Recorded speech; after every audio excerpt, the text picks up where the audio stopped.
الحمد لله رب العالمين، والصلاة والسلام على أشرف المرسلين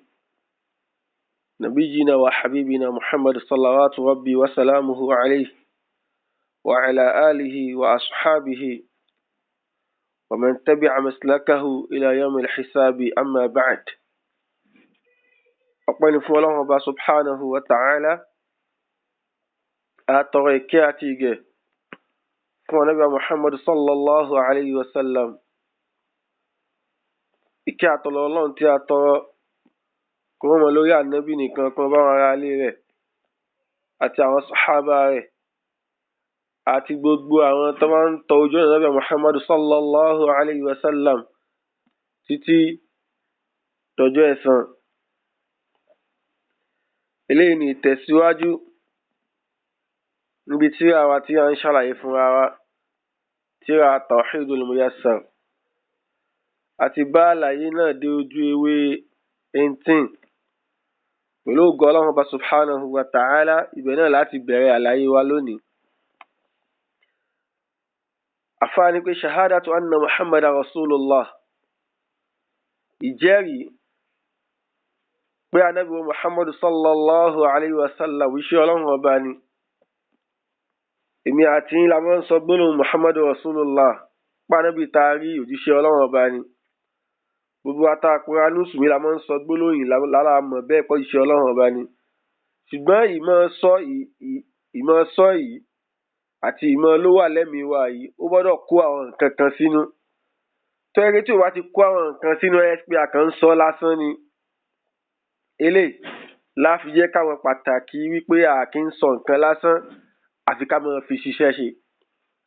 Àfáàní daliluha, ẹ̀rí wípé Ànábì Muhammad sallallahu alayhi wa sallam pé iṣẹ́ Ọlọ́run Ọba ni. Qawluhu ta'ala, Ọlọ́run Ọba subhanahu wa ta'ala sọ báyìí pé laqad ja'akum rasulun min anfusikum azizun alayhi ma anittum harisun alaykum bil mu'minina ra'ufur rahim. Ọlọ́run Ọba tó sọ́nù suratu Tawbah, Ọlọ́run Ọba ní laqad ja'akum rasulun min anfusikum. Ọlọ́run ní pé ó ti dé wá bá yín rasulun, lòjíṣẹ́ kan min anfusikum, lára yín náà ló ti jáde wá, lára àjọ yín. Azizun alayhi ma anittum, ó máa ń tóbi lára rẹ̀, ó máa ń tóbi lẹ́mìí rẹ̀, ma anittum, nínú àwọn nǹkan tó ń kàn yín nínú ìnira, ó máa ń lágbá lẹ́mìí Ànábì Muhammad sallallahu alayhi wa sallam. Harisun alaykum, ẹnìkan tó ní kó káràmásìkí ọ̀rọ̀ yín púpọ̀ ni, tó sì ní àkólé kan ọ̀rọ̀ yín. Bil mu'minina ra'ufur rahim, ẹni tá a ti ń sọ yìí aláàánú ni, oníkẹ́ni fáwọn mùmínì òdodo. Tẹ́lẹ̀ tó bá ń túmọ̀ sí nǹkan kan, ó túmọ̀ sí pé káwọn nǹkan tó lọ́wọ́ fi bẹ̀rẹ̀ áyà yìí. Ọlọ́run pé laqad ja'akum rasulun min anfusikum, ó ti dé wá bá yín òtá ní òjíṣẹ́ kan, òjíṣẹ́ òun náà Ànábì Muhammad sallallahu alayhi wa sallam min anfusikum, nínú ara yín. Eléyìí ni ẹ̀rí alákọ̀ọ́kọ́. Nínú ẹ̀rí tó tún tọ́ka sí eléyìí, òun náà lọ́wọ́ Ọlọ́run subhanahu wa ta'ala sọ́nù ọ̀sọ́sùn munafiqun, tọ́lọ́run bá ní kí wallahu ya'lamu innaka la rasuluhu, dájúdájú Ọlọ́run Ọba ti mọ̀, innaka la rasuluhu, pé wà nábì yìí bó ti ṣe Ọlọ́run Ọba ni ẹ́. Allahu akbar. Ọlọ́run Ọba tẹ́sípò náà ló gbé dìde, ó tún wá fi ń rinlẹ̀ fún pé àníwà nábì yìí sẹ̀ òjíṣẹ́ Ọlọ́run Ọba ni ẹ́. Kí wá ní ìtumọ̀ gbólóhùn yìí tó yẹ kémi àti ẹ mọ̀,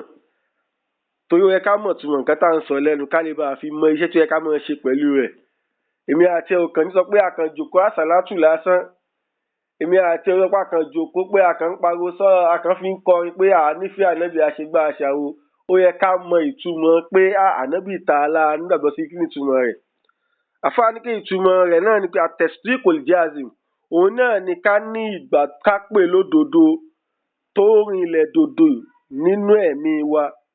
Min samimil qalbi, ìgbà lódodo tó yẹ sí pé wá láti ọkàn wa. Al-muwati li qawli lisan, tó yẹ sí pé ìgbà lódodo yẹn tó wáyé kí nìyẹn tó wá ń bá ọ̀rọ̀ tá ń sọ lórí àwọn lọ. pé ọ̀rọ̀ náà ní kí ni pé anna muhammadan pánábì taari ẹ̀ o abdullah ẹrú ọlọ́run ọba ni o ànábì tẹ̀rí ẹrú ọlọ́run ọba ni o ẹrú ọlọ́run ọba ni o wa rasuluhu ó tún wáyé sí pé òjíṣẹ́ ọlọ́run ọba tún wá ni. ila saqalaini káfà ànábì tàwárí yìí wa rasuluhu ila saqalaini káfà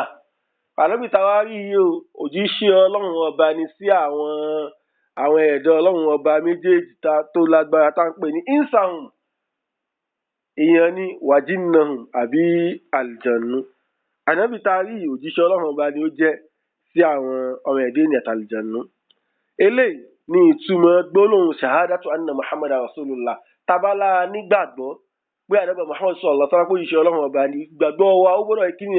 ó gbọ́dọ̀ rinlẹ̀ dòdò nínú ẹ̀mí wa.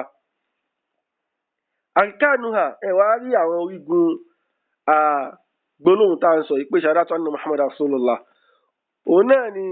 rukunan ó ní orúkún méjì. alákọ̀ọ́kọ́ al-i'tiraf bi risalatihi òun náà ni kí a gbà pé ọlọ́run ọba subhanahu wa ta'ala gbé iṣẹ́ lé lọ́wọ́ ọlọ́run ọba subhanahu wa ta'ala pọ́ wọn iṣẹ́. wa dalilu qawluhu ta'ala ẹ̀rí eléyìí òun náà lọ́wọ́ ọlọ́run ọba subhanahu wa ta'ala sọ báyìí pé muhammadun rasulullah anabi tẹ̀rí yìí o anabi muhammadu yìí o rasulullah òjíṣẹ́ ọlọ́run ọba ni. orígun ẹlẹ́ẹ̀kejì òun náà ni i'tiqadu ubudiyyatihi sallallahu alayhi wa sallam lillah òun náà ni ká ní ìgbàgbọ́ wípé ẹni tá à ń sọ yìí ẹrú ọlọ́run ọba ni ẹrú ló jẹ́ sí ọlọ́run ọba subhanahu wa ta'ala. ànábì yóò kí ń ṣe ọlọ́run kò í ṣe pé òun ni kò í ṣe òun ló dáyé kò í ṣe òun ló dọ́run bẹ́ẹ̀ ẹrú lòun náà jẹ́ sí ọlọ́run ọba subhanahu wa ta'ala ṣùgbọ́n lọ́wọ́ kàn fi ṣe ẹran ni. ẹ̀rí eléyìí òun náà ní pé ọlọ́run ọba subhanahu wa ta'ala anna Allaha wasafahu bil ubudiyyah fi ashrafil maqamati wa minha maqamu ad-da'wa.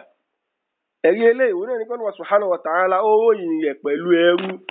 níbi ààyè tó yẹ sí páyì tó fi ń lágbára jù níbi ààyè wo ọlọ́run ọba tó yìn pé òun gbé dá wà lé lọ́wọ́ ó wá tún ń sọ wípé ẹni yìí wá rèé o ẹrú òun ni.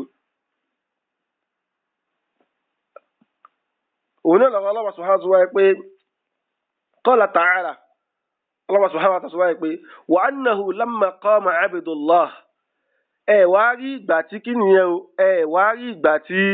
ànábì Muhammad sallallahu alayhi wa sallam qama abdullah tí ẹrú ọlọ́run ọba Allahu akbar ọlọ́run ọba tún pè ànábì lẹ́rú yad'uhu kadu yakununa alayhi libada. wá rí àtọ́ kí ni ìgbà tọ́lọ́ tí arábì sọ̀rọ̀ àwọn tó kí ni tó ń pe àwọn èyí tó ń pe àwọn àlùjànnú tó ń pè wọ́n yé kán wáyé kí ni kan wá gbọ́rọ̀ ọlọ́run ọba káàdù yakununa alayhi libada wọ́n fẹ́ lè mọ gorí ara wọn níbi tí ogun wọn tán kí ni tí wọ́n ń sáré àti kí ni àti lè fẹ́ tẹ́tí gbọ̀n tán ní Muhammad sọ̀rọ̀ tó fẹ́ kí ni tó fẹ́ sọ fún wọn. eléyìí tó bá túmọ̀ sí kankan ọlọ́run bá ròyìn rẹ̀ pé ó ń ṣe kí ni pé ó ń ṣe dáwà ó ń pèpè ó ń pe àwọn àlùjànnú ó tún wá ìgbà tó ń pè wọ́n sí ìsìláàmù ọlọ́run tún wá pé ẹrú òun ọlọ́run ọba kí ni òun ọlọ́run ọba ni so ó túmọ̀ sí pàtàkì tẹ̀rí ẹrú ọlọ́run ọba subhanahu wa ta'ala ni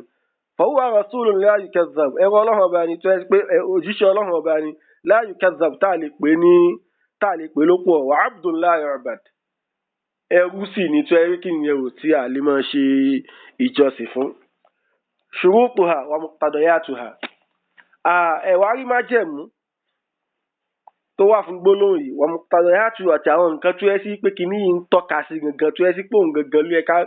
káyé kó rìn ẹ̀dòdò lẹ́mú ẹ̀mí wa arba'a mẹ́rin náà ni àwọn nǹkan mẹ́rin yìí ẹ jẹ́ ká mú dání pàápàá jùlọ àwa mùsùlùmí pàápàá jùlọ àwa tá à ń pèpè pé ànábì Muhammad sallallahu alaihi wasallam òun la ṣáájú wa òun là ń tẹ̀lé òun là nábì wa àwọn nǹkan mẹ́rin yìí ẹ jẹ́ ká mọ ronú sí i tábà fẹ́ mọ gbígbésẹ̀ kan lórí pé ẹ fẹ́ mọ ṣèjọsìn wa já mọ ronú sáwọn nǹkan mẹ́rin yìí tọ́wọ́ sọ fún wa yìí. wọ́n ní alákọ̀ọ́kọ́ ń bẹ tasdiquhu fima akhbar ká lọ yẹ kí ni ò ká pé ká gbà lódodo fíìmù àkọ́ gbogbo nǹkan tó wá ṣe kí ni ò tó wá ti fún wa ní ìròǹpa rẹ̀ tó ẹ̀yẹ́ sí pa lọ gbọ́ pẹ̀lú àwọn ọ̀sán ọ̀sán lápò wípé ó sọ̀rọ̀ kan báyìí pánúbìdẹ̀ ló sọ ta lè fìdí ẹ̀ múlẹ̀ a gbọ́dọ̀ gbà lódodo pé kí nìyẹn ò pódodo nìkan yẹn. ẹlẹ́ẹ̀kejì ta'atuhu fíìmù amọ̀ ká sì máa ṣe kí nìyẹn ò ká máa tẹ̀lé gbogbo nǹkan tó wá ti pa wá láṣẹ torí ẹni tá a fi iṣẹ́ rán òun náà ni kí nìyẹn òun náà lọ́wọ́ Muhammadu sallallahu alayhi wa sallam tó wá ti wá pa wá láṣẹ nǹkan kan àfi ká gbìyànjú ẹ̀ kí nìyẹn àti máa tẹ̀lé. ẹlẹ́ẹ̀kẹta ìṣtìnábù ma naha anhu wa zajar ká gbìyànjú láti kí nìyẹn láti lè máa jìnnà sí ma naha anhu gbogbo nǹkan tó bá ti kọ̀ fún wa ká má dédìí rẹ̀ wa zajar àbó sọ wa lára kúrò ńbẹ̀